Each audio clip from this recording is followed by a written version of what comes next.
It really is a feel-good Friday. I thought I was done for the day, and then as I'm tidying up and finishing off with Reg there, Jagmeet Singh says, the next parliament sitting, we will be voting non-confidence. Classic timing from this brother. Classic timing. We'll get right on into it here. We'll read through his message, and then we'll discuss what this actually means, and if this is for real this time. Fellow Canadians, he says, the Canadian dream is a good job that gets you home in a fridge full of groceries with enough left over to save for vacations. A country where healthcare is always there as soon as you need it. I believe every Canadian deserves that. The Trudeau Liberals said a lot of the right things, and they let people down again and again. Justin Trudeau failed in the biggest job a prime minister has, to work for the people, not the powerful, to focus on Canadians, not themselves. The Liberals don't deserve another chance. That's why the NDP will vote to bring this government down and give Canadians a chance to vote for a government who will work for them. No matter who is leading the Liberal Party, this government's time is up. We will put forward a clear motion of non-confidence in the next sitting of the House of Commons. I call for Justin Trudeau to resign, and he should. He can't fix healthcare. He can't build homes you can't afford. He can't lower your bills. I have always fought for people. I fought like hell to get dental care, free birth control, and diabetes medication. I didn't give up when Justin Trudeau said no, and I won't let Pierre Poilievre take it all away. The next fight is a big one. Pierre Poilievre and the Conservatives will give CEOs and big business anything they want and make callous cuts to pay for it. They will cut healthcare, childcare, housing, and people's pensions, including my own. No, I'm just kidding. He didn't write that. Canadians can come together and build a country where we would take better care of each other. A country where we create good jobs, stand up to the threats of Trump's tariffs, and where everyone has a chance to succeed. I'll be working hard to build a movement that can win in the next election. Join me in this fight. Sorry, Jagmeet. You're no Trump. Fight. No, I'm just kidding. But yes, this is the first time he's really done anything like this. The first time there was anything significant was when I'm tearing up the supply and confidence deal. I'm tearing up. But again, those were just words. There was nothing really official about that. He went into the press and said, we're tearing it up. And then, symbolically tore up the supply and confidence deal. And then continued to vote in favor with Trudeau. And we talked about it earlier this week of how it was Monday or Tuesday this week was the last day that Singh was ineligible, technically, and you'll see what I mean, for his pension. Because that was the last day for sitting. That was the last day. That was the last parliamentary sitting. That was the last time that they could have had the chance to vote non-confidence and us go to an election and Singh miss it on his pension. That was the only opportunity. House convened on that Tuesday. They moved on. And now here we are the following Friday. Conveniently, Singh, now on letterhead, official, his signature, we're voting non-confidence in the next parliamentary sitting, which is January 27th.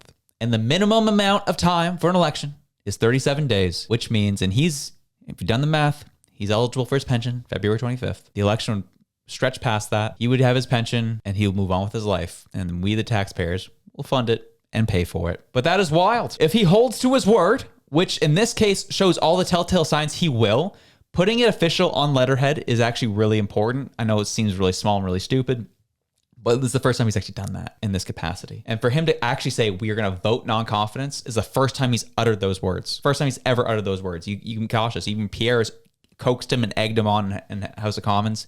Say the word non-confidence. Say you don't have confidence. Say you lack confidence. Say you lack, pause, confidence. Say something along those lines. And he wouldn't. He's like, I'm not going to play the Conservatives game. I'm not going to play the like that was the cat and mouse game this whole time. This is the first time he's actually saying those exact words, using that term. So if that's the case, they sit January 27th. They get back from Christmas break, all fresh-eyed, bushy-tailed, and they're going to vote non-confidence. The writ will drop, and we will likely see an election early March of next year. We will not have to wait till October if this holds true. And I know we posted it ourselves of we'll see about that. Take it easy. Don't get too ahead of yourselves there, boys. Take it easy. We said the same thing, but this has all the signs that he's going to follow through with this one. He wouldn't have made an official statement.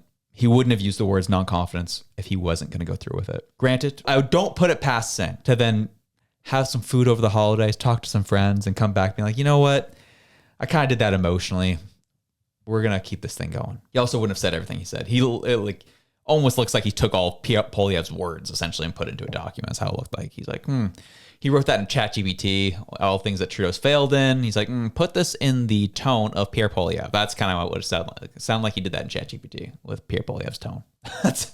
part and parcel, aside from like replacing conservatives with NDP. But he'll get his pension. We'll get an election in March. And that vote of non-confidence will likely come down January 27th when they get back into the House. And rightfully so. I know many of you, as myself, are cautiously, very, very cautiously optimistic about this. Very cautiously. As you can see in the comments here, Sarah Fisher, who is the Director of Communications for the Conservative Party of Canada, says, before or after you qualify for your $2.3 million pension on February 25th. Cat Canada says, when? James M says, Jagmeet, you have absolutely zero credibility, and he's not wrong.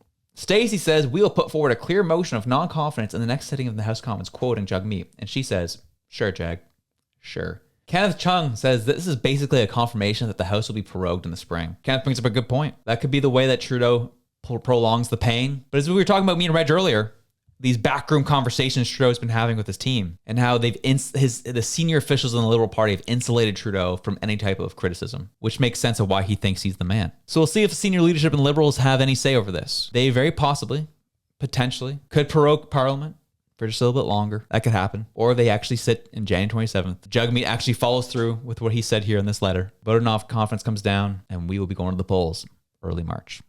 We'll see what happens. Again, as I said, we'll be cautiously optimistic about this, but I hope you have yourselves a great weekend. This week's been crazy. I'm taking tomorrow off, but I'll be back here Sunday. Have yourselves a good one. Enjoy your weekend. I'm out.